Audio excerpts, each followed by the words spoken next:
안녕하세요. 저는 첫 개강이고요.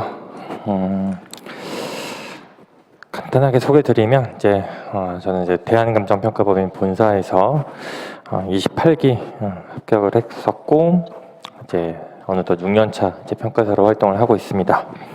그리고 이제 유튜브도 제가 운영을 하고 있어서 깐깐한 평가사라고 검색을 하시면 감정평가사 이제 수험생들을 위한 컨텐츠들도 지금 중심으로 제작을 하고 있고 조금 확장을 해서 이제 부동산 투자나 개발 이런 쪽도 확장을 하려고 하고 있어요. 그래서 관련하신 분들 인터뷰도 지금 하고 저도 뭐 촬영도 하고 그렇게 하고 있어서 추후에 좀 도움이 되시면 좋을 것 같습니다. 그리고 이 영순환의 개설 이제 목적에 대해서만 일단 간단하게 말씀을 드리면 1기 스터디에서는 이제 기출 문제를 다뤘었거든요. 이 영순환도 기출 문제를 다루게 되는데 1기 스터디에서 다루지 않았던 문제들 중에서 좀 반드시 써봐야 되는 문제들 요걸 중심으로 다루게 될 거고 첨삭은 제가 직접 다 일일이 하고 바로 피드백을 드리는 방향으로 진행을 할 거예요. 그래서 이 영순환은 총 8회 과정으로 일주일에 이제 수요일날 이루어지게 되어 있고요. 그 다음에 이번 주 토요일부터는 이제 2기 스터디 문제가 이제 개강을 하죠. 스터디 문제와 순환 문제는 동일한 문제는 한 문제도 내지 않을 거예요. 다 다른 문제로 구성을 할 거고 새로운 문제들로 다 구성을 하고 있습니다. 그렇게 해서 진행을 하시면 될 것 같고요. 그리고 이제 작년에 제 것 강의 들으셨던 분들 중에서 과락자가 그렇게 많지 않았어요. 제 거 수업을 들으신 분들은. 그래서 합격도 좀 많이 하셨고 그래서 제가 이제 점수를 드리는 기준도 조금 깐깐하게 좀 이루어지고 있고 점수도 좀 짠 편이에요. 짠 편이고 그래서 제 거 스터디 점수를 기준으로 해서 스터디나 요 단과 그래서 40점 이상을 넘으시면 실제 시험에서는 꽈락을 맞을 위험은 없다라고 말씀을 드릴 것 같고 그게 이제 작년 시험에서 좀 입증이 됐다라고 이제 생각이 들고 있어요. 작년 시험이 이론이 꽈락이 한 72%가 났는데 실제 답안을 이제 꾸준히 제출을 해주신 분들 중에서는 한 분을 제외하고는 꽈락이 없었거든요. 그래서 답안으로 사실 수험생들은 얘기를 해야 되기 때문에 답안을 꾸준히 좀 제출을 해주시길 좀 바라면서 시작을 해 보도록 하겠습니다.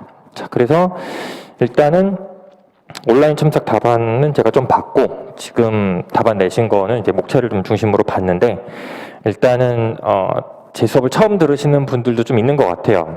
그래서 일단 기본적인 형식은 이제 첫 시간에 OT 개념으로 좀 일단 설명을 드릴게요. 자, 먼저 일단 문제에서 설명하는 문제가 있고요. 논하는 문제가 있고 관계를 묻는 문제가 있고요. 비교형 문제가 있고 사례형 문제 크게 구분을 해보자면 이렇게 한 5가지 정도로 구분을 해볼 수 있을 것 같아요. 그래서 설명하고 논하는 문제에 있어서가 이제 가장 기본적인 형태의 문제겠죠.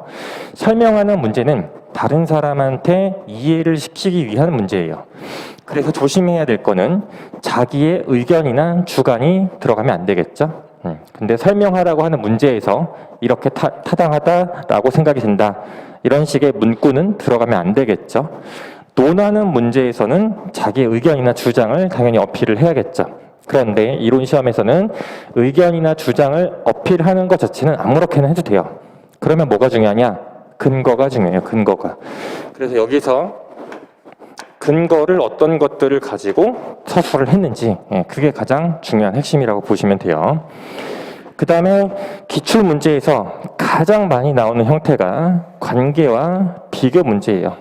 두 개를 다른 방식으로 서술을 하셔야 돼요. 동일한 내용이라고 하더라도 관계를 물었을 때는 A와 B의 관계를 물었을 때는 그 양자 간에 어떠한 관련성이라든가 연결성을 보여주셔야 되는 거고 관계를 묻는 문제인데 장단점이라든가 공통점 차이점으로 답을 하시면 안 되겠죠. 비교하는 문제에서의 핵심은 공통점을 잘 쓰는 문제예요. 비교는 공통점과 차이점을 동일한 배점, 동일한 균형을 가지고 접근을 하셔야 되는데 단순하게 차이점을 물어보는 문제는 A와 B가 비슷해요. 비슷하기 때문에 차이점을 물어보는 거고 비교하라고 묻는 문제의 대부분 기본서의 내용을 잘 보시면 차이점만 언급이 굉장히 많이 되어 있어요. 예. 문제에서 비교하라고 묻는 문제는 출제자가 사실 실제로 보고 싶은 거는 뭐가 비슷하고 뭐가 다른지예요.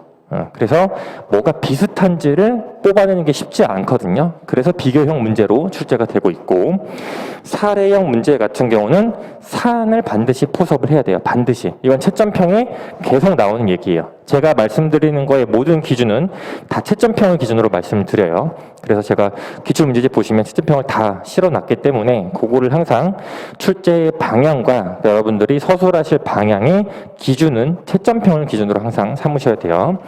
그래서 사례형 문제 같은 경우에 있어서 채점평에서 나오는 말들이 뭐냐면 일반적인 내용을 물은 게 아니라 얘네들이 어떤 관계를 맺고 있고 어떠한 상태에서 그래서 이 사안에서는 어떻게 적용되는지 이걸 보고 싶은 건데, 일반적인 그거를 채점평에서 보통 뭐라고 얘기하냐면 추상적이다라고 얘기를 해요. 추상적인 내용을 쓰는 게 아니라 구체적으로 쓰려면 반드시 사안 포섭을 하셔야 되고 그 부분을 보고 싶어서 출제를 한 거다.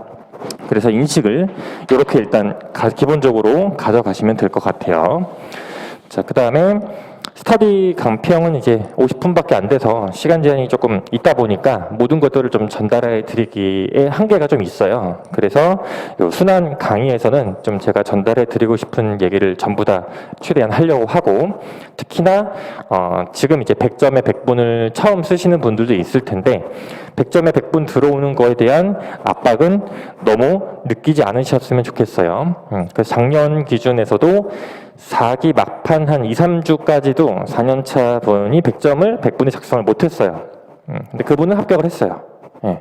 그래서 최종적으로 시험날 100분을 작성하는 걸 목표로 하되 최소한으로 봤을 때는 막판 2번에서 3번 정도, 이때만 100점에 100분을 들어오시는 걸 목표로 하셔도 돼요. 그리고 내용적인 측면에서는 오픈북을 하셔도 전혀 상관이 없습니다. 오픈북을 해보시면 아시겠지만 오픈북을 하면 할수록 시간은 더 모자라요. 그래서 어떠한 문제에서 물어보고 있는 물음에 맞춰서 어떤 내용을 어떻게 보여줄지에 대한 초점이 맞춰져야 되고, 그리고 여러분들이 복기를 하실 때는 제일 조심하셔야 될 것 중에 하나가 뭐냐면 자꾸 내용적인 것과 이해의 중심의 복기를 하시는데 그게 아니라 문제의 포커스를 맞춰서 왜 이 목차가 나왔는지를 제가 중심으로 강평을 하게 될 거예요. 그거를 여러분들의 사고를 습득을 하셔서 다음번에 이렇게 목차를 구성을 하고 이러한 논리로 따라가야겠다라는 걸 여러분들 걸로 반드시 만드셔야 돼요. 그래야 기출문제에서 새로운 문제가 나왔을 때 대응을 할 수가 있어요. 그게 가장 중요한 포인트거든요. 암기하는 문제는 다 써요. 암기하는 부분은 제가 해드릴 수 있는 부분이 아니잖아요. 그렇죠? 그래서 암기형 문제를 제외하고는 이해를 중심으로 이제 기본서나 이런 내용들을 이해를 하시되 문제를 중심으로 접근을 하셔서 그걸 기준으로 접근하는 논리를 여러분들 걸로 좀 체화를 하시면 좋을 것 같습니다. 그리고 순환 강의에서는 서랑 이제 결 쓰는 것도 제가 조금씩 언급을 드릴 거예요. 서결 쓰는 거를 굉장히 어려워하시는 분들이 많이 있는데 거의 90% 이상은 아주 쉽게 서를 쓸 수 있는 방법들을 일단 먼저 말씀을 드릴 거고, 그 외의 방법에 대해서도 하나씩 설명을 드릴 거예요. 그래서 그거를 한번 활용하셔서 좀 응용을 하시면 좋을 것 같습니다. 자, 그 다음에 하나 또 이제 보셔야 될 거는, 지금은 100점을 100분에 이제 풀어야 되는 거잖아요. 그러면 여러분들이 답안을 봤을 때 생각보다 뭐 순서대로 푸신 분들은 많이 없는 것 같아요. 전략을 잘 접근을 하셔야 돼요. 전략을. 이 전략이라고 하는 거는 결국에 실제 시험에서 내가 어떤 문제를 어떤 기준에 의해서 풀지에 대한 얘기예요. 그러면 그 기준은 명확해요. 아는 게 1번이에요. 그러면 아는 거를 배점에 맞춰서 잘 써야 되는 것도 있지만 그것보다 아는 거를 먼저 푸는 이유는 빨리 처리하기 위해서예요. 빨리.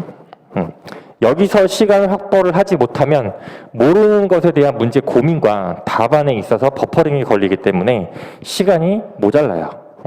여기서 확보를 하시고 그 다음에 모르는 것을 처리를 하셔야 돼요. 이 모르는 것에 대한 처리 기준들을 기출문제와 채점평, 그 다음에 새로운 문제들로 여러분들이 하나씩 습득을 하신다고 생각을 하시면 될 것 같습니다.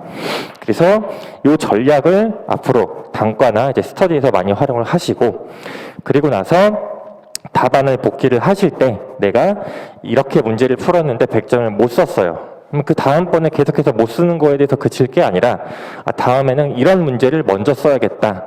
이런 식으로 전략을 계속해서 연습을 해 나가시는 게 실제 도움이 되실 거예요. 그래서 요거 전략을 항상 염두에 두시고 접근을 하시면 좋겠습니다.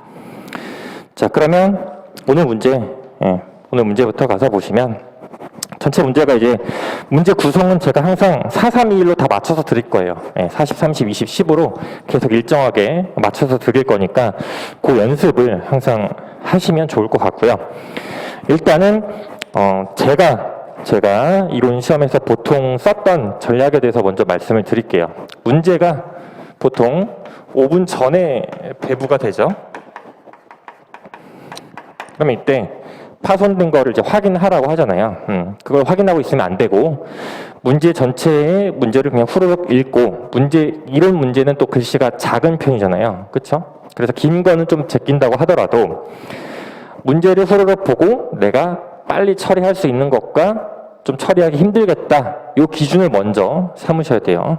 그래서 첫 번째로는 처리 기준. 이게 아까 전략이라고 말씀을 드렸죠. 이거를 먼저 세우고 나서, 그러면 머릿속으로 하는 거니까 저 같은 경우는 10점짜리 보통 4번 문제가 되겠죠. 이거에 대한 목차 구성을 먼저 해요. 문제를 읽고 목차 구성을 하고 세부적인 키워드까지 생각을 하는 거예요. 문제 분석을 하실 때는 목차만 생각하는 거에 그치면 안 돼요. 어떤 내용으로 어떻게 쓸 것까지 생각을 하는 게 문제 분석이에요.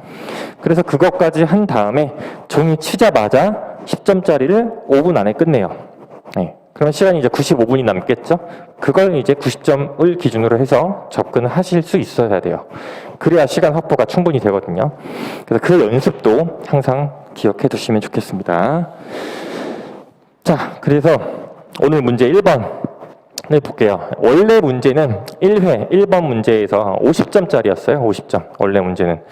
근데 50점짜리를 쓰는 게 굉장히 힘들어요. 그리고 이 문제는 총론을 사실 전반적으로 다 아우르는 문제이고, 그리고 내용 서술을 하실 때도 굉장히 고민이 많이 필요한 문제예요. 그래서 오늘 문제들 중에서 다시 써볼 문제로는 1번 문제만 다시 써보시면 좋을 거예요. 그래서 내용 접근을 하실 때 내용에 대한 이해가 아니라 목차 구성을 어떻게 해서 어떤 논리로 전개해 나갈지에 대한 고민이 필요한 거예요. 자, 먼저 문제 분석을 할 때는 첫 번째는 서술어예요. 그러니까 문제에서 이론에서 가장 중요한 두 가지는 제가 강조드리는 거는 첫 번째가 배점의 균형성이에요. 물음에 맞춰서 배점을 충분히 균형 있게 서술을 했는지. 채점평에 많이 나오는 말들 중에 아는 것을 쓰는 게 아니라 물어본 것 써라 라는 얘기가 제일 많이 나오거든요. 아는 거를 갖다 바른다고 해서 점수로 직결되지 않는다는 얘기예요. 그게 실제 점수와 차이가 제일 많이 나는 부분이거든요. 그 다음에 두 번째가 논리에 대한 일관성이에요. 논리에 대한 일관성. 이것도 암기에 치중을 해서 답안 작성을 하시는 분들이 가장 안 되는 것 중에 하나예요. 무슨 말이냐? 앞에서 내가 A라고 설명을 하고 있고 본문에서는 그걸 언급하지도 않았는데 결론이나 결어에 가서는 그 내용을 자기가 다시 언급을 해요. 본문에서 쓰지도 않았는데. 그쵸? 대표적으로 오늘 문제 같은 경우 감정평가의 필요성인데 제가 첨삭을 하다 보니까 감정평가의 필요성을 물었는데 이 문제에서 직업윤리를 강조하는 내용이 필요가 있을까요? 없을까요? 전혀 없어요. 외워서 쓴 거에 가장 대표적인 예시를 든 거예요. 그죠? 문제에 따라서 서술하는 방식, 패턴이 달라져야 되는데 그거를 모두 외워서 처리를 하려고 하다 보니 이런 문제점이 발생을 하거든요. 거기에 항상 조심을 하셔야 돼요. 그래서 이 두 가지가 모든 채점평에 다 공통적으로 나오는 말이고 가장 중요한 채점 요인이에요. 이렇게 보셔야 돼요. 그래서 이거를 배점에 대한 균형성을 접근하기 위해서 첫 번째가 뭐냐? 서술어예요. 서술어. 서술어를 가지고 배점을 먼저 나누는 거예요. 두 번째 목적어예요. 목적어가 뭐예요? 얘가 물어본 거예요. 물어본 거 쓰지 마라고요. 물어본 거 쓰지 마라고 하는데 계속 그걸 쓰게 되죠. 아는 게 그게 있고 100점은 채워야겠으니까 쓴단 말이에요. 그렇게 한다고 점수가 절대 더 가지 않아요. 정해져 있어요. 그 다음에 주어겠죠. 주어가 2개 이상인 경우가 있겠죠. 그죠? 요걸 기준으로 배점의 순서를 항상 접근을 하셔야 돼요. 자, 그러면 1번 문제를 먼저 볼게요. 먼저 서술어를 찾아서 배점을 나누셔야 돼요. 총 배점은 지금 40점이고요. 설명하고 그 다음에 논하시오 라고 되어 있죠. 그렇죠? 그러면 저걸 기준으로 큰 배점이 일단 나오는 거예요. 저걸 기준으로. 자, 그 다음에 서와 결로 이렇게만 작성을 하시는 분들이 있는데 뭐 이거는 제가 한 번, 2번 정도만 언급을 하고 그 다음부터 언급을 안 할 거예요. 안 바꾸시는 분들이 있어서. 자, 설명하는 문제는 원래는 서설, 결어로 쓰시는 거예요. 논하는 문제가 서론, 결론으로 쓰시는 거고요. 얘는 설명하고 논하는 거죠. 그러면 서론, 결론으로 쓰시면 돼요. 논하는 단어가 껴있으면 서론, 결론으로 가시면 된다. 그 다음에 개설이라고 쓰는 분들이 간혹 있으신데 이거는 10점짜리 문제를 적용할 때, 즉 결어에 해당하는 내용을 쓰지 않을 때 개설을 활용하시면 돼요. 그렇죠? 이게 일단 첫 번째 기준이에요. 그러면 문제를 다시 가서 볼게요. 자, 설명하고 논하는 것, 즉 문제가 짧은데 배점이 40점 이렇게 되는 게 오히려 더 쓰기가 힘들어요. 예. 그러면 자, 첫 번째 큰 목차 아라비아 1번은 먼저 서론이 되겠죠. 그렇죠? 그 다음에 물어본 걸 찾아야 돼요. 물어본 거. 설명하는 거에서 물어보는 게 뭐예요? 물어본 거 한 단어만 찾는다고 했을 때 그러면 관계를 물었죠. 물어보는 건 관계예요. 관계. 그러면 두 번째 목차에서 나오는 거는 앞에 꾸미는 말 빼고 관계를 물었다고요. 관계를. 그죠? 그 다음에 논하는 거에 대해서 물어본 건 뭐예요? 감정평가의 필요성을 물었어요. 필요성. 그럼 얘는 앞에 설명하는 거 빼고 필요성을 물었다고요. 왜 필요한지를 물은 거예요. 그리고 나서 마지막에 결론을 큰 목차로 잡는 거죠. 목차 잡는 기준이 로마자 기준이 첫 번째가 서술어라고 한 거예요. 서술어. 자, 그러면 다시 이제 안으로 들어가서 관계를 설명하는 걸 이제 쪼개서 봐야겠죠. 관계가 하나만 있을 수도 있고 2개가 있을 수도 있고 3개가 있을 수도 있는 거잖아요. 그렇죠? 그러면 먼저 관계는 뭘 물어봤느냐? 특성 2. 얘가 주어죠. 그렇죠? 특성 2. 가격과 시장에 작용하는 관계를 물어봤어요. 2개를 물어봤다고요. 첫 번째 아라비아 1번. 특성 2. 가격에 작용하는 관계를 물어봤고요. 두 번째, 특성이 시장에 작용하는 관계를 물어본 거예요. 이걸 물어봤다고요. 물어본 거 먼저 배점 나누라고 그랬죠? 여기 뒤로 안 넘어가고, 그죠? 그리고 나서 다시 주어를 다시 보니까 부동산하고 괄호하고 토지라고 줬죠? 토지. 그죠? 기출문제에서 괄호라고 주는 것들은 논의의 범위가 이것만 한정을 해서 서술을 해라 라고 알려준 거예요. 여기서 건물 얘기를 할 필요가 있어요? 없어요? 전혀 없어요. 물론 부동산 우리가 알고 있는 개념으로는 토지와 그 정착물 또는 뭐 대표적으로 건물이 되겠죠? 그런 것들을 언급할 필요가 없다는 얘기예요. 이미 이 사람은 부동산이랑 토지를 같다고 보고 문제를 출제를 한 거라고요. 여기서 말하는 여러분들이 답안 작성을 하실 때 부동산이라고 주어를 썼을 때 그거는 다 뭐예요? 다 토지 얘기예요 지금. 그렇죠? 그게 깔려 있는 거라고요. 그렇죠? 그러면 이걸 전제로 지금 배점이 40점인데 얘가 그러면 20점이죠. 얘가 20점이에요. 그렇죠? 서술어 기준으로 반반 균형 있게 쓰셔야 되는 거예요. 특성이 가격에 작용하는 관계 얘가 10점이죠. 얘가 10점이에요. 그렇죠? 얘가 배점이 20점이고 얘가 20점인 거예요. 그렇죠? 그럼 10점을 기준으로 저는 일반적으로 목차를 3개 또는 4개라고 얘기를 해요. 그 이유는 어떤 문제는 3개짜리 틀이 적합한 게 있고 어떤 문제는 4개짜리 틀이 적합한 게 있어서 2개를 나눈 거예요. 예를 들면 3개짜리 목차를 활용을 하실 때는 부동산의 복합 개념 이런 것들을 접근을 할 때는 물리적, 법적, 경제적으로 접근을 하죠. 그러니까 3가지 틀로 접근을 하는 게 좋을 거고 부동산의 특성은 4가지로 만약에 구성을 한다고 했을 때 2개로 나누면 되겠죠. 자연적 특성과 인문적 특성을 2개씩 쪼개면 4개로 되겠죠. 그렇죠? 그게 가장 기본 틀이에요. 네, 기본 틀. 그러면 여기서 10점, 10점이죠. 목차 구성을 할 때 여기서 뭐 3개씩 하든가 아니면 4개씩 하든가 다 되죠. 그죠? 여기서 4개로 해볼게요. 그쵸? 구조를 먼저 짜고 안에 내용을 생각하셔야 돼요. 내용을 알고 있는 걸 가지고 갖다 맞추려고 하면 균형이 다 무너져요. 근데 어려운 문제는 이렇게 접근을 하는 게 쉽지 않을 수가 있어요. 그건 이따가 설명을 드릴게요. 그렇죠? 그러니까 구조를 먼저 짜시는 거예요. 구조를. 자, 그러면 이것도 틀을 나누자면 이렇게 나눌 수도 있어요. 이 틀로 만약에 갔을 때 여기 제목은 뭐가 오는 게 좋겠어요? 그렇죠. 자연적 특성과 인문적 특성과 관련해서 서술을 하면 되겠죠. 근데 이렇게 4가지로 그냥 병렬로 해도 얘는 상관이 없어요. 그렇죠? 그래서 예시 목차는 이렇게 했는데 소목차까지 굳이 들어가기 싫어서 이렇게 저는 지금 그 예시 목차가 이렇게 지금 나간 거예요.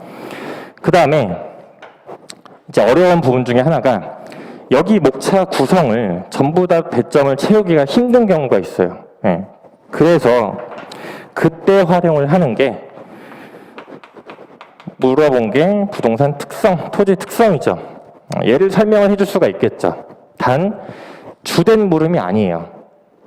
물어본 게 뭐라고 그랬어요? 관계를 물어봤죠.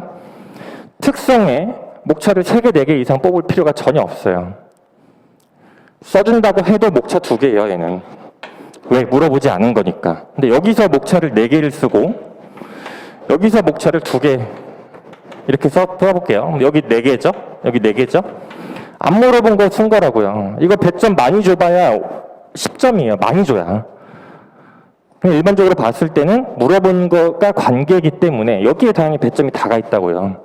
근데 자연적 특성과 인문적 특성을 지금 설명하고 있으면 요걸로 아무리 2쪽, 3쪽을 채워도 5점 이상 주기 힘들어요. 왜? 안 물어봤다니까요. 관계를 물어봤지. 부동산 가격이 뭔지, 시장이 뭔지 안 물어봤다고요. 그죠? 그러면 여기서 저런 개념들을 만약에 써주고 싶다. 그때 이제 대처를 할 수 있는 거는 이것만 쓸 게 아니라 얘를 관련 개념으로 서술을 목차를 하나를 로마자 2번으로 빼서 여기서 3개 정도만 활용을 할 수가 있겠죠. 많이 줘야 제가 10점이라고 그랬잖아요. 그렇죠? 이것도 많아요, 사실. 여기서 토지의 특성 뭐 쓸 것 같아요? 부동산 가격, 부동산 시장. 그렇죠? 이것도 많아요. 배점이 지금 20점인데 20점 중에 목차를 3개 썼으면 이미 거의 절반을 쓴 거잖아요. 예. 주된 물음의 배점을 당연히 못 먹는다고요. 그러니까 이것도 웬만하면 안 하고 한다고 하면 목차 2개 이상 쓰지 말라는 이유가 이런 거예요. 그렇죠? 여기서 아무리 내가 기가 막히게 썼다고 해도 점수를 뒤에서 다 까먹는다니까요. 예. 그래서 배점을 채우기가 힘들 때 활용하는 용도로만 활용을 하시고, 그렇죠? 그래서 주된 물음에 답을 할 수 있는 목차 구조, 이것들에 대한 고민이 먼저 이루어져야 된다는 얘기예요. 이게 가장 중요해요. 그리고 나서 그러면 문제를 가서 보면 여기 목차 구성이 이제 힘들겠죠? 목차 구성이. 특히 이 문제는 제가 아까 이제 훅 봤을 때 이 문제 같은 경우는 목차만 보면 채점이 거의 다 돼요, 사실은. 왜? 물어보는 게 지금 관계라고 그랬잖아요. 목차에 관계가 드러났냐, 드러났지 않냐로 일단 첫 번째로 갈리겠죠. 그렇죠? 첫 번째, 제가 예시 목차로 들어본 걸 한번 볼게요. 첫 번째가 고정성으로 인한 위치 가격화라고 했어요. 이 부분은 정답이 있는 게 아니에요. 이 뒤에 내용은 관계잖아요. 관계라는 게 관련, 연결성, 어떻게 나타나는지에 대한 거니까 그걸 목차로 보여주면 당연히 내용을 읽지 않더라도 이 사람이 이걸 썼다고 유추가 되죠. 그죠? 그래서 목차가 중요한 문제들이 있어요. 목차 잡는 거에 대한 고민이 더 필요한 거고.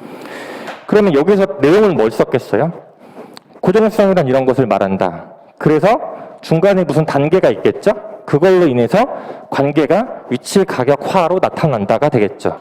안 읽어봐도 되잖아요. 그렇죠? 근데 목차가 그냥 고정성이에요. 그러면 관계가 뭐지를 찾게 되죠. 관계를 썼냐 안 썼냐? 답안을 채점을 하다 보면 관계는 안 보여요. 고정성만 설명을 하고 있거나 부동산 가격의 특징을 설명하고 있거나, 그죠? 부동산 가격의 특징을 물어봤어요, 이거? 안 물어봤어요. 부동산 시장의 특징 안 물어봤어요. 그렇죠? 이게 나와야 된다고요, 이게. 위치 가격화라고 할 수 있는 것들이. 그럼 예를 들어서 여기는 지금 고정성을 썼어요. 그럼 여기도 자연적 특성 중에 하나를 쓰고 여기는 뭐 인문적 특성, 인문적 특성 이런 것들을 써서 이 뒤에 거를 내가 목차를 어떻게 뽑아낼지 이것만 보면 사실 채점이 된다고요, 이거는. 그죠? 얘도 마찬가지로 그러면 고정성으로 인해서 시장이 어떻게 된다? 국지화된다. 다 아는 내용이에요. 아는 내용인데 동일한 내용인데 이거를 목차로 보여줬냐 안 보여줬냐에 따라서 달라진다고요. 내용을 안 읽어봐도 되니까. 그렇죠? 채점을 할 때 이제 채점하시는 분들, 그러니까 여러분들이 착각하시는 것들 중에 하나는 내용을 다 읽어본다고 채점위원들이 이제 내용을 다 읽어본다고 생각을 하시잖아요. 읽어보시겠죠. 이거는 보시겠죠. 그렇죠? 그런데 이거는 이런 식으로 목차에서 드러나게 되면 깊이 안 읽어도 이해가 된다고요. 근데 내용을 내가 답안 작성한 거를 깊이 읽히면 읽힐수록 여러분의 점수는 까여요. 예. 저도 그래요. 채점을 하다 보면 내용을 그 목차를 잡고 목차에서 무슨 말을 하는지 잘 모르겠으면 내용을 읽게 되거든요. 내용을 읽으면 무슨 말인지 몰라요. 예. 그래서 목차의 중요성이 중요한 거거든요. 목차의 중요성이. 그래서 이런 식으로 일단 드러나야 되고 요 세부 내용은 이따가 보고 구조만 생각을 할 때 그러면 고민해야 될 부분들이 이 부분과 이 부분이 일단 고민을 해야 된다고 했었죠. 그렇죠? 자, 그 다음 물음을 볼게요. 물어본 게 부동산 감정평가의 필요성에 대해서 논하시오. 그래서 감정평가의 필요성 합과 사복특 외운 거 갖다 바르랬죠? 네. 틀렸죠? 그에 따름이죠. 얘가 가르치고 있는 말이 뭐예요? 이거잖아요. 그렇죠? 배점이 20점이에요. 두 개로 나눠야겠죠. 왜요? 앞에서 관계를 두 개로 나눠서 보였잖아요. 그럼 여기는 특성이 가격에 작용하는 관계에 따른 감정평가의 필요성과 특성이 시장에 작용하는 관계에 따른 필요성을 물어본 거라고요. 그죠? 그걸 각각 따로 보여줘야죠. 목차를 짤 때, 첫 번째, 특성이 가격이 작용하는 관계에 따른 필요성이에요. 두 번째, 특성이 시장에 작용하는 관계에 따른 필요성이죠. 그러면 목차 구조는 역시 마찬가지로 동일한 배점으로 이루어져야 될 거고 구조는 그럼 연결을 어떻게 시켜야 돼요? 관계에 따른을 연결해서 보여주려면 여기 나왔던 단어 있죠? 그대로 가야죠. 목차를 예를 들어 볼게요. 위치 가격화에 따른 감정평가의 필요성이라고 나와야겠죠. 그죠? 그런데 여기서 한 가지 더 고민이 필요한 거는 이렇게 되면 여기 목차가 다 감정평가의 필요성, 감정평가의 필요성으로 계속 나오죠? 그럼 또 읽어봐야 되잖아요. 그렇죠? 여기를 뭔가를 하나를 더 꾸며주고 감정평가의 필요성으로 만들어주면 안 읽어봐도 되겠죠. 그죠? 여기 나오는 말들도 당연히 정답이 있는 건 아니에요. 다 말이 돼요. 말이 되게 하면 되는 거예요. 자, 위치 가격화예요. 그럼 여기는 강론의 모든 내용이 사실 다 들어가죠. 총론의 모든 내용이 거의 다 들어가는 거예요, 여기는. 그래서 문제가 더 어렵고 힘든 거예요. 그럼 여기서 예를 들어 볼게요. 위치 가격화와 관련해서 감정평가가 필요한 내용들을 찾아서 가서 접근을 하셔야겠죠. 뭐가 됐든 답은 다 될 수 있다고 했어요. 예를 들면 현황 감정평가의 필요성, 말이 되죠? 그렇죠? 또 지역 분석의 필요성, 말이 되죠? 다 된다고요. 이거를 다르게 표현을 해 주실 줄 아셔야 돼요. 그래야 내용 중복이 안 돼요. 네. 내용 중복이 안 되면서 물어본 거에 따른 내용을 지금 풍부하게 서술을 할 수가 있게 되겠죠. 그렇죠? 근데 답안이나 이거는 이제 다른 강사님들이 보통 그렇게 하신 것 같은데, 보통 답안이 보면은 특성, 가격, 시장 얘기하고 감정평가의 필요성, 이렇게만 쓰는 답안이 대부분이에요. 네. 안 물어봤다니까. 관계를 물어보고 필요성을 물어봤지. 그죠? 그리고 감정평가의 필요성은 이 문제에서 핵심이 관계예요? 아니면 필요성이에요? 필요성을 더 보고 싶은 거예요. 그 이유는 뭐예요? 논하는 거잖아요. 너의 생각이 궁금한 거라고요. 네. 그러면 논하는 거에 아까 핵심이 되는 게 뭐라고 했어요? 주장이나 의견이 타당한지 타당하지 않은지가 중요한 게 아니라 논거가 중요하다고요. 논거가. 그거를 이렇게 만들어줘서 보여줄 수 있느냐 없느냐. 그래서 목차만 보고 이 문제는 게임이 끝난다라고 한 거예요. 그렇죠? 그러면 이 내용 아무리 다 배점을 채워서 해봐야 점수가 별로 의미가 없다고요. 네. 그 대부분 아까 슬쩍 봤을 때 대부분 꽈락 받을 확률이 높아요. 지금 아까 슬쩍 봤을 때는. 그죠? 왜? 이거 물어본 거에 대한 답변이 목차 2개, 만약에 3개밖에 안 썼고 배점이 20점인데, 감정평가의 필요성 배점이 20점인데 목차 3, 4개밖에 안 들어가 있고 당연히 점수를 줄 수가 없죠. 그렇죠? 그게 중요한 거예요. 지금 이 문제 같은 경우는 그래서 답안 내용 자체를 다 써보진 않는다고 하더라도 이 목차에 대한 고민을 반드시 하셔야 되고, 이 고민에 대한 연습과 이게 되게 힘들거든요. 힘든데 이거를 해야 새로운 문제에 대해서 대처를 할 수 있는 힘이 생겨요. 생각을 안 해봤으면. 기본서를 아무리 여러 번 읽어서 이해를 한다고 해도 이게 해결되는 건 아니에요.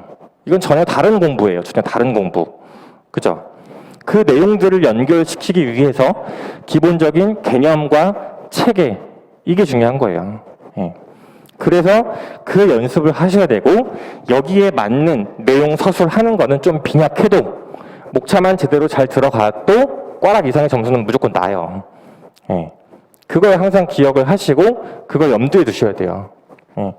그래서 이론이 이런 부분들에 대해서 고민과 생각을 하기 싫어해서 어렵다고 느끼는 분들이 많지만, 요 단계만 넘어가면, 그래서 제가 이제 수험생 할 때도 마찬가지겠지만 과외를 했을 때 오히려 2년차 분들이 점수가 훨씬 더 좋아요. 이거 고민을 한 사람과 하지 않은 사람의 실제 시험에서 점수는 달라요. 물론 이론이 암기형 문제가 나와서 그걸 기준으로 채점이 잘 나오는 경우도 있고 채점이 후하게 나오는 경우도 있지만, 여러분이 시험을 봤을 때는 채점이 후할지 안 할지 어떻게 알아요? 작년처럼 채점 결과가 나오면 누구 탓을 할 거예요? 그렇죠? 수험생은 어쩔 수 없이 보수적으로 공부를 해야 되는데, 그 보수적인 가장 기준이 이걸 기준으로 하게 되면 꽈락은 절대 안 맞아요. 예, 절대 안 맞아요. 물어본 거 충분히 썼으니까. 예, 그죠? 물어본 거에 배점을 많이 쓰라는 얘기는 물어본 거에 목차를 하나라도 더 쓰란 얘기예요. 예, 그거를 항상 명심하시고 접근을 하셔야 돼요. 자, 그러면 예시 답안을 가서 한번 볼게요.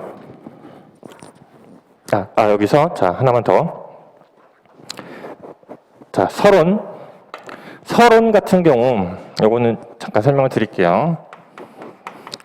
설을 쓰는 방법은 제가 예전에 무료 특강을 한 적이 있었는데, 저는 이제 크게 4가지 유형으로 일단 분류를 해요. 첫 번째가 체계, 그 다음에 두 번째가 전제, 세 번째가 연결, 네 번째가 이슈. 여러분들이 하실 거는 여기까지만 하셔도 충분히 됩니다. 충분히 되고 체계와 전제에서만 끝내셔도 충분해요. 여기서 90% 이상은 다 커버가 돼요.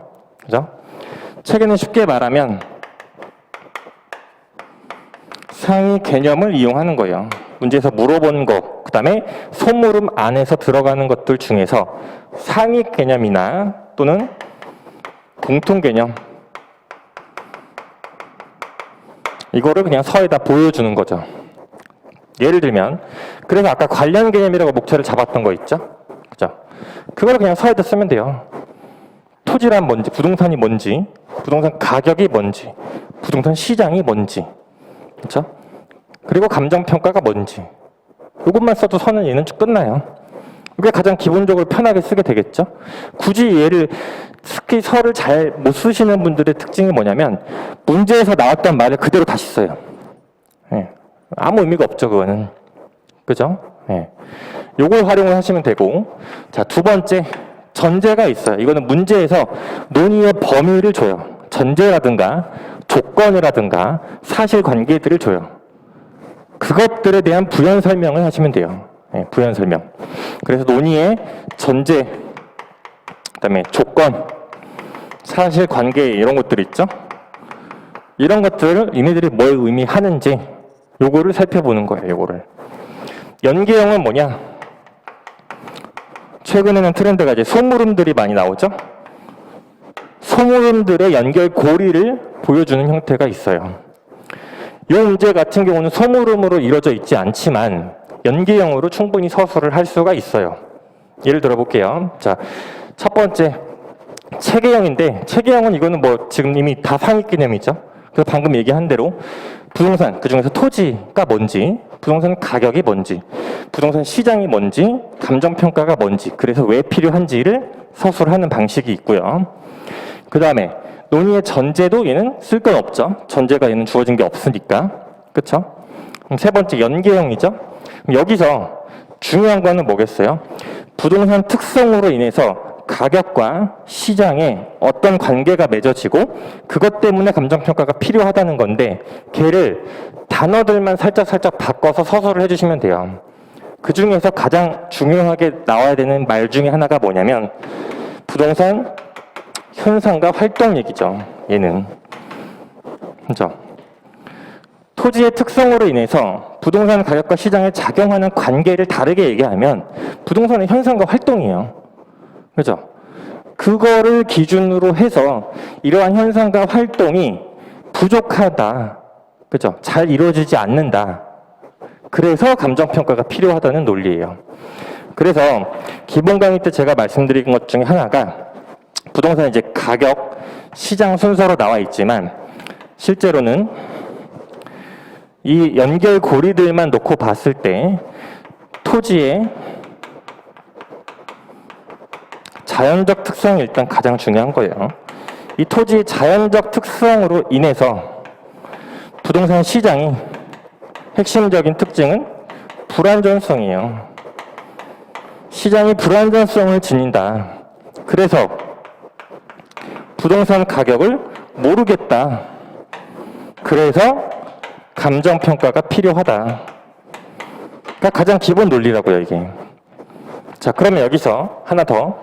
인문적 특성은 핵심적인 게 뭐냐? 자연적 특성을 완화하는 거예요, 얘는. 인문적 특성의 핵심은 자연적 특성을 완화시켜주는 게 핵심이에요. 네. 그리고 시장의 불안전성이 존재를 하는데 여기서 가격 형성 과정이라든가 가격 형성 원리론을 문제를 냈지만 부동산이라는 재화는 그 재화의 본질적인 측면에 있어서 경제재이면서 사회재, 공공재의 특징을 같이 갖고 있죠. 그래서 두 가지의 논리가 항상 공존을 하는 거예요. 수요와 공급에 의한 가격 논리도 당연히 있어요. 그렇죠? 이게 그냥 경제재화로서 보는 거죠. 그래서 29회 1번에서 가격 결정 요인이라든가 시장의 메커니즘이라는 말들이 여기서 이제 활용이 되는 거고, 이거 외에 수요 공급의 논리로 설명이 불가능한 것들의 근본적인 이유가 뭐예요? 자연적 특성이라고요. 이것 때문에 부동산의 가격에 대한 발생과 형성이 고유한 과정을 다시 이루게 된다라는 얘기가 두 가지 논리가 같이 나오게 된다고요. 같이. 예전에는 이거를 구별을 많이 안 했는데 29회 이후로 보시면 그래서 부동산 가치, 그 다음에 가격 요거를 구별을 하는데 공부를 하실 때는 당연히 이 두 개가 다른 개념으로 저희는 보죠. 근데 문제에서 기출문제를 보시면 이걸 그냥 혼용해서 출제하시는 분들이 대부분이었어요. 대부분인데 한 문제 안에 가치와 가격이라는 단어를 다르게 쓰면 이거는 엄연히 구별해서 보셔야 되는 거예요. 그렇죠? 29회 문제가 그래요. 그래서 내용을 보시면 가치 발생 요인과 가격 결정 요인을 물어봤는데 그 가격 결정 요인을 가치 형성 요인으로 쓰면 안 되죠. 그렇게 하신 분들이 있어요. 근데 채점편에 나왔어요. 가치 형성 요인 물어본 게 아니다. 그렇죠? 기출문제에서 특히 조심할 거는 용어를 내가 아는 걸로 절대 바꾸지 마시고 주어진 용어를 그냥 그대로 따라가세요. 주어진 용어를. 그죠? 그래서 특히 이론은 용어에 민감하기 때문에 그거에 항상 조심하셔서 접근을 하셔야 됩니다. 자, 그래서 소물음까지 받고, 자, 만약에 이거를 이슈형은 웬만하면 하지 마세요. 웬만하면. 이거는 하고 싶다. 6년차 이상만 하세요. 6년차 이상만. 예. 저는 이제 6년 반 정도를 공부를 했는데, 이거를 만약에 이슈로 엮어내고 싶다라고 하면, 최근에 문제되고 있는 사항이나 논문 관련한 내용들을 엮어서 쓸 수가 있는데, 얘는 사실 그렇게 하기도 되게 애매해요. 이 전체를 범위를 다 아우르고 있기 때문에.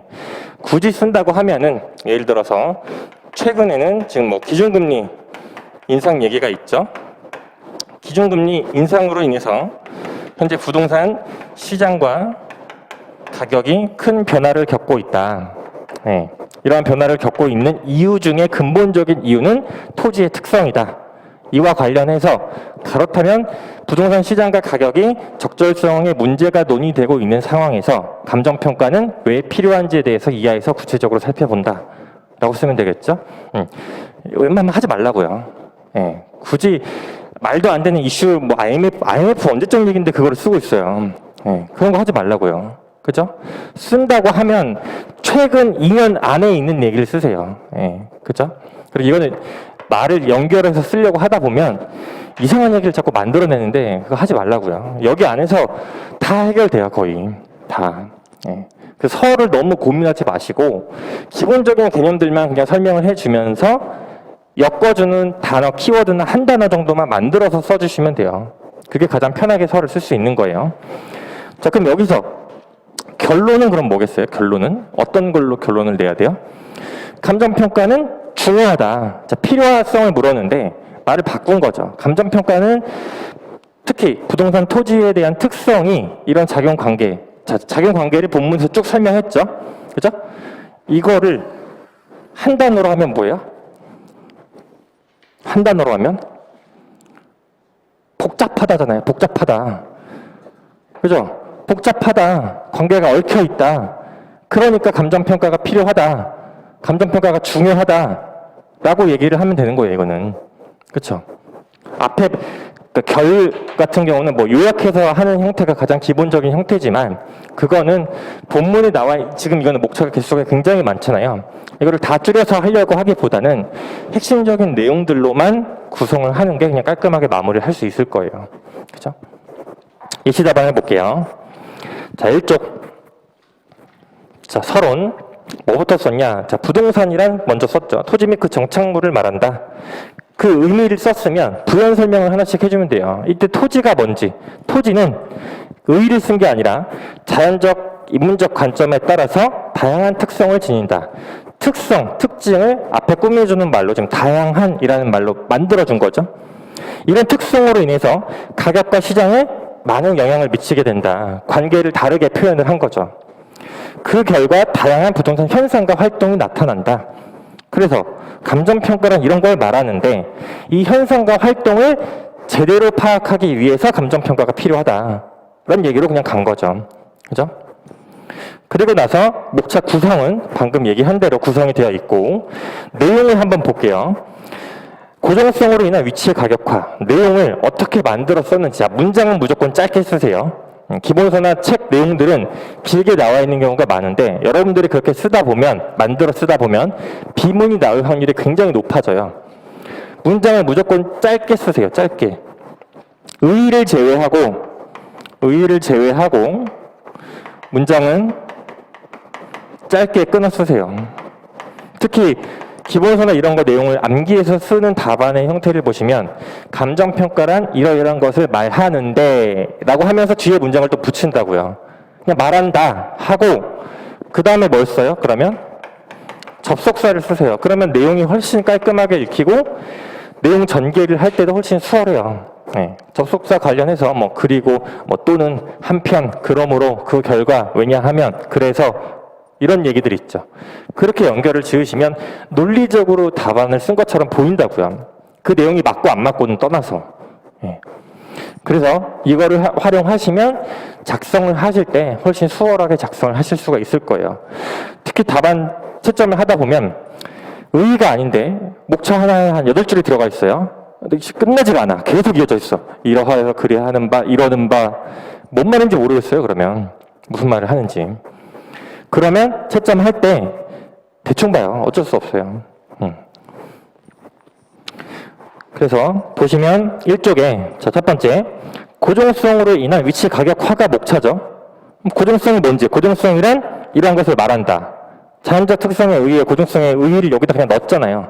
녹여 쓰세요. 녹여서. 물어본 거에 맞춰서 그 의의는 녹여서 쓰는 게 가장 좋아요. 그래서 지금 그 결과 부동산은 인접 부동산과 주위 환경의 영향을 직접적으로 받게 된다. 요거 하나 만들어준 거예요. 이거 하나 만들어주고 따라서 가격은 외부 효과 영향을 받아 결정되는 동시에 위치 가격이 된다. 목차의 내용을 그대로 하나씩 옮긴 거잖아요. 중간에 연결고리만 하나 만들어준 거고. 이렇게 쓰는 게 사실 어려워요. 어려운데 요거를 연습을 하면 그러면 목차 구성만 잘 하면 답안을 내용을 쓰실 때 버퍼링이 잘 안 걸려요. 네, 목차에서 키워드 여기서 지금 내가 목차 구성을 할 때 고정성으로 인한 위치 가격화라고 목차를 잡았잖아요. 그러면 제 머릿속에는 어떤 단어가 들어가 있냐? 고정성, 외부 효과, 위치 가격화예요. 네. 그럼 고정성이 뭐고 외부 효과가 뭐고 그래서 위치 가격화 된다는 얘기만 이끌어내면 되는 거잖아요. 그렇죠? 이게 이 단계가 쉽진 않은데 이거를 고민을 지금 시기부터 한 3월까지만 충분히 하셔도 그 다음부터 답안 내용 쓰는 게 훨씬 수월해져요. 예, 그러면 어떤 게 좋으냐면 의의만 암기해도 다 만들어 쓸 수 있어요. 의의만 암기해도. 예, 모든 내용을 다 외워서 쓸 수가 없어요. 절대로. 예. 그래서 이론의 공부는 최소한으로 줄여야 되기 때문에 의의, 개념 체계들만 가지고도 충분히 활용을 할 수가 있다는 얘기예요. 예. 부중성으로 인한 고가화. 자, 부중성 얘기했죠? 그래서 지금 얘는 연결고리를 뭘 쓴 거예요? 이용 경쟁 얘기를 쓴 거예요. 부중성, 양을 증가시킬 수 없다. 그래서 경쟁이 발생한다. 경쟁이 발생하니까 가격이 높게 형성이 된다. 라고 된 거죠. 그죠? 그 다음에 개별성과 용도 다양성. 이건 가격 다양화. 그 다음에 영속성과 인문적 위치 가변성으로 인한 가격 변화 얘기예요. 요거는 제가 기본 강의 때부터 계속 강조를 드렸는데 총론에서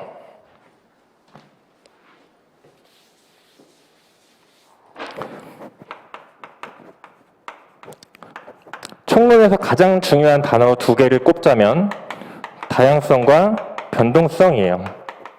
목차를 만들기 힘들면 요 2가지의 단어를 조금씩 바꿔서 활용을 하면 다 말이 돼요. 총론은. 그러면 강론에서 중요한 거는 공정성, 객관성, 신뢰성, 합리성이에요. 이걸로 다 말이 돼요. 이 단어가 어디 나오냐? 실무기준 해설서의 머릿말에 나와요. 실무기준 해설서를 쓴 목적과 취지가 공정하고 객관적이고 신뢰성 있고 합리성 있게 감정평가를 하기 위해서라고요. 그죠? 이런 단어들은 그러면 서에다 쓰던 결에다 쓰던 활용을 할 수가 있겠죠. 그렇죠? 말이 안 되는 게 없어요. 자, 현황, 기준, 원칙 왜 만들었냐? 공정하게 하기 위해서, 객관적으로 하기 위해서, 그죠? 다 말이 된다고요. 원칙을 기준한 이유, 즉 실무 기준 해설서의 모든 취지 자체는 공정하고 객관적인 감정평가를 하기 위해서인데 그걸 가장 대표적인 예로 모든 내용들의 원칙과 예외를 만들어 놨어요. 기준을 마련한 거죠. 그렇죠? 왜? 이렇게 하기 위해서. 그렇죠? 다 이유예요. 그다음에 3쪽 가서 보시면 고정성으로 인한 시장 국지화. 여기 마찬가지로 볼게요. 부동산의 위치성으로 인해서, 고정성으로 인해서 부동산 시장은 지역 시장화가 되고 다른 일반 재화와 달리 지리적 공간을, 오타예요. 공산이 아니라 공간을 수반한다. 그래서 국지적으로 시장이 형성되게 만든다. 또한 고정성에 따른 위치 가격화는 부동산 시장의 불안전성을 심화시킨다. 라고 되어 있는 거죠. 요거는 조금 더 나아간 거예요. 앞에서 지금 특성이 가격에 작용하는 관계도 한 번 더 연결을 시켜준 거거든요. 이것까지는 안 하셔도 돼요. 예. 그 다음에 4쪽 가서 보시면 작용관계에 따른 감정평가의 필요성에 로마자 3번에 아라비아 1번, 반가로 1번에 위치 가격화에 따른 현황 감정평가의 필요성으로 간 거죠. 그죠? 고정성으로 인해서 가격이 위치 가격으로 주요 환경에 영향을 받는다. 이게 앞에서 설명한 거를 두 줄로 그냥 요약을 해버렸죠. 그래서 이는 인간의 다양한 부동산 활동의 원인으로 작용한다. 이 얘기를 왜 썼냐? 제가 서에다 이미 썼어요. 부동산 현상과 활동 얘기를. 그 결과 임장 활동을 통해서 현황에 대한 정확한 판단에 기초한 감정평가가 필요하다. 감정평가의 필요성을 조금 더 부여한 설명을 구체적으로 지금 만들어주고 있는 거죠. 그렇죠? 고가화에 따른 전문적인 감정평가의 필요성. 고가의 재화니까 경제에 영향을 많이 미치겠죠. 그러니까 의사결정에 문제가 있겠죠. 그래서 전문적인 감정평가가 필요하겠죠. 다 만들어낸 거예요. 이거는 순서가 바뀌어도 상관이 없어요. 전혀. 그죠? 가격 다양화에 따른 객관적인 감정평가의 필요성. 다양하니까 이해관계인들의 이해가 대립이 될 거고 그래서 객관적인 감정평가가 요구된다. 가격 변화에 따른 기준 시점에 따른 감정평가의 필요성이죠. 사회 개혁해서 변하니까 감정평가의 기준이 되는 날짜가 요구된다. 시장에 작용하는 관계. 목차만 보세요. 시장 국지화에 따른 지역 분석의 필요성, 수행정성을 앞에서 썼던 건데 수행정성 등에 따른 합리적인 감정평가의 필요성, 정보 시장화에 따른 시장 가치 판정을 위한 감정평가의 필요성, 넘어가시면 시장 변화에 따른 동태적 시장 분석을 위한 감정평가의 필요성. 다 감정평가의 필요성이지만 걔네들을 한 단어씩 지금 더 꾸며줘서 내용을 읽지 않아도 말이 되겠죠. 그렇죠? 이런 식으로 이제 그 목차를 구성해주면 목차만 보더라도 충분히 채점이 가능한 부분이다. 결론 볼게요. 부동산은 고유한 특성을 갖고 있고 인간의 다양한 활동의 토대이자 공간이다. 따라서 가격과 시장의 다양한 현상과 활동이 나타난다. 특히 그 양상이 지금 더 복잡해지고 있다. 더 복잡해지고 이해관계의 대립이 더 많이 요구가 되는 상황에서 객관적이고 신뢰성 있는 감정평가가 요구된다. 또는 썼죠? 공정하고 객관적이고 신뢰성이고 합리적인 감정평가가 요구된다. 필요하다. 하면 되죠. 그죠? 듣기에는 쉽지 쓰려고 하면 어렵죠. 그죠? 예. 잠깐 쉬었다가 5분만 쉬었다가 이어서 하겠습니다.